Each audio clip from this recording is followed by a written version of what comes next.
Good morning, my dear children. So, today we are having your English class. In the last class, we have discussed chapter 6, the mighty banyan. And we were discussing about a banyan tree. I hope you all remember the class. Now we are moving on to the second half of the lesson. And what have we discussed? Till where we have discussed? We discussed about banyan tree. It is the tallest of the trees. It will grow up to a 3-storied building height, and it is the very friendliest of all the trees, and there are so many tenants on the tree.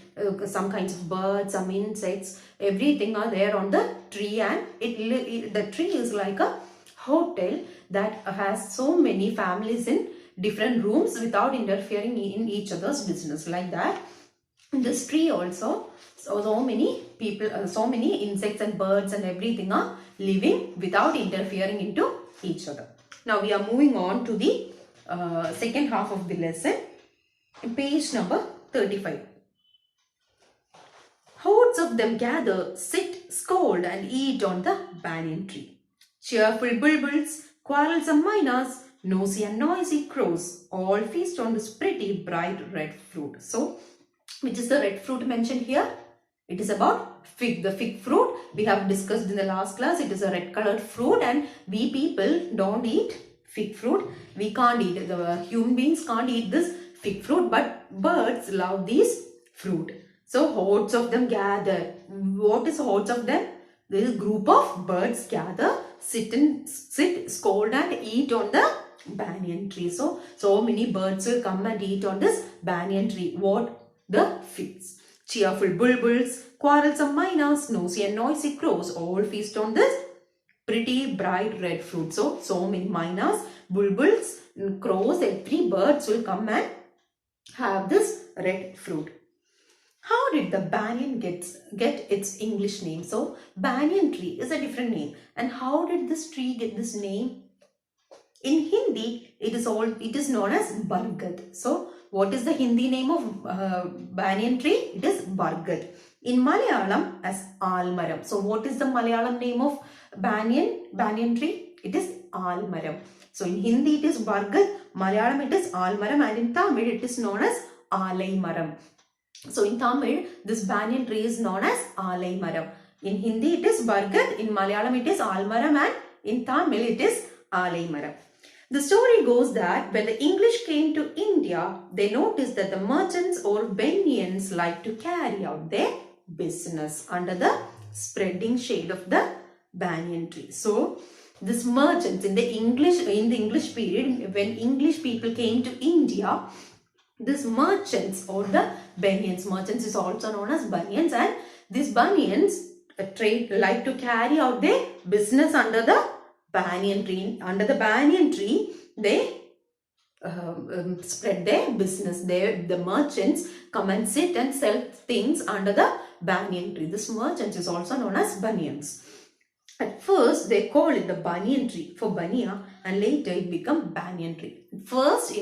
During those period, it was called as banyan tree, and now it is banyan tree.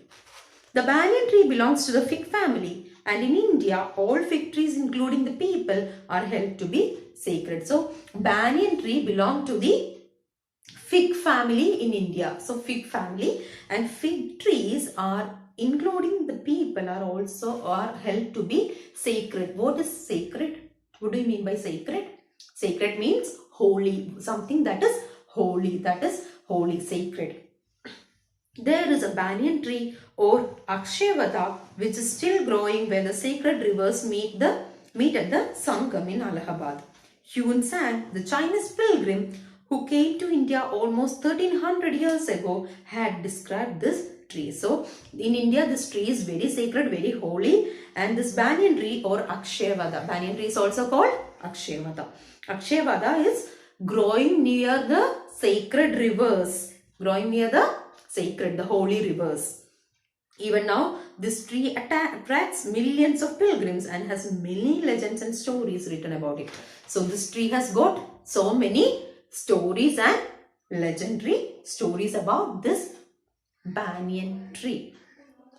The banyan tree is one of the most useful trees. It gives shade and shelter to people, birds and beasts. What is beast? What do you mean by beast? Beast is animals. So banyan tree is one of the most useful trees, and this it gives shade and shelter to who all? People, birds and beasts. Its fruit is good for the birds. What is its fruit? It is fig. This fig fruit is good for birds. Its wood is tough and elastic and is used for making tent poles, carrying poles and yokes for bullock carts, while its leaves and twigs have always been a favorite snack of elephants. So this tree, it gives shade and shelter to everyone. This fruit of the tree is eaten by birds. Its wood is taken for so many purposes, and its leaves and twigs, its leaves can be eaten by elephants. No other tree provides so much cool, refreshing shade on a hot summer day, and for this reason, if for no other, this noble tree deserves our love and care. So, the most cool tree, the coolest tree is this banyan tree. If you go and sit under a banyan tree, it is very cool atmosphere there. No other tree can give you such a refreshing experience. These lines by George Morris could well be applied to the friendly banyan tree. So there are 4 lines written by the famous poet George Morris. And what is the line? Woodman, spare the tree, touch not a single bough. In youth it sheltered me, and I'll protect it now. So woodman, who is a woodman? The woodcutter, one who cuts a tree, the woodman, woodcutter. Spare the tree, that tree, you shouldn't cut that tree. Touch not a single bough. Don't touch a bough. Don't touch a single bough of this tree. Don't touch a single twig of this tree.